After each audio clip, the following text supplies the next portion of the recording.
ప్రజల్లో వ్యతిరేకత మొదలైందనే ప్రచారంతో గ్రౌండ్ లెవెల్లో పార్టీ బలోపేతంపై ఫుల్ ఫోకస్ పెట్టింది కాంగ్రెస్ అధిష్టానం. తెలంగాణ రాష్ట్ర వ్యవహారాల ఇన్ఛార్జ్ మీనాక్షి నటరాజన్ ఆ దిశగా ప్రయత్నాలు ముమ్మరం చేశారు. ఇప్పటికే ఆమె పార్లమెంట్ నియోజకవర్గాల వారికి సమీక్షలు నిర్వహిస్తున్నారు. రివ్యూలు పూర్తయ్యాక కొత్త పరిశీలకులను నియమించబోతున్నారు.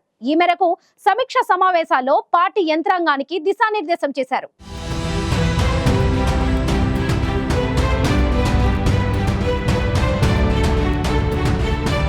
తెలంగాణ రాష్ట్ర వ్యవహారాల ఇన్ఛార్జి మీనాక్షి నటరాజన్ పార్టీ నేతలతో వరుసగా సమావేశాలు నిర్వహిస్తున్నారు.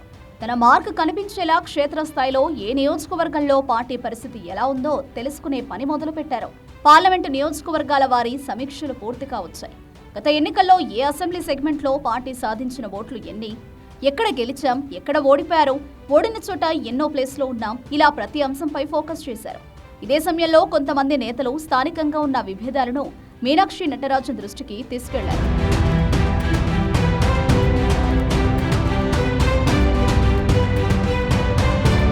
మెదక్ లోక్సభ సమావేశంలో గత ఎన్నికల ముందు చోటు చేసుకున్న పరిణామాలను ఏఐసీసీ ఇన్ఛార్జ్ ముందు ఏకరువు పెట్టారు కాటా శ్రీనివాస్ గౌడ్.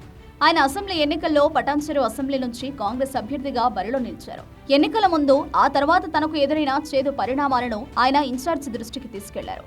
పార్టీ కోసం పనిచేసే నేతలకు కాకుండా ఈ మధ్య చేరిన నాయకులకు ప్రాధాన్యం ఇవ్వడాన్ని మీనాక్షి నటరాజన్ ముందుంచారు. అంతేకాదు, హైదరాబాద్ సెగ్మెంట్ నేతలతో జరిగిన సమావేశంలో ఎంఐఎం పార్టీ విషయంలో కాంగ్రెస్ వైఖరి ఏంటని నాంపల్లి ఇన్ఛార్జ్ ఫిరోజ్ ఖాన్ ప్రశ్నించారు. ఎంఐఎంతో కొట్లాడి కేసులు ఎదుర్కొంటున్నాం, రాష్ట్ర నాయకత్వం వాళ్లతో దోస్తీ చేస్తే ఎలా అని నిలదీశారు.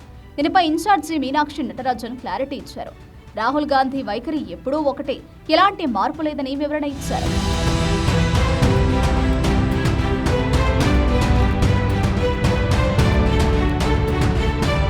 ప్రధానంగా బీఆర్ఎస్ నుంచి కాంగ్రెస్ లో చేరిన ఎమ్మెల్యేల నియోజకవర్గాల్లో నేతల మధ్య భేదాభిప్రాయాలు ఈ సమీక్షలో బయటపడ్డాయి. టీపీసీసీపై కొందరు నేతలు ఫిర్యాదులు చేశారు. వీటన్నింటికీ చెక్ పడాలి అంటే పార్టీ బలోపేతం దిశగా ప్రతి ఒక్కరూ కృషి చేయాలనే ప్లాన్ను మీనాక్షి నటరాజన్ నేతల ముందు ఉంచినట్లు తెలుస్తోంది. ముఖ్య నేతలతో సమీక్షిస్తూనే వచ్చే ఎన్నికల్లో రాహుల్ని ప్రధానిని చేయాలనే దిశగా ప్రతి ఒక్కరూ పనిచేయాలని పిలుపునిచ్చారు కాంగ్రెస్ రాష్ట్ర వ్యవహారాల ఇన్ఛార్జ్. అంతేకాకుండా ఏఐసీసీ సమావేశంలో నిర్ణయించినట్లు పార్టీ నిర్మాణంలో పలు మార్పులు చేర్పులు చేస్తున్నారు.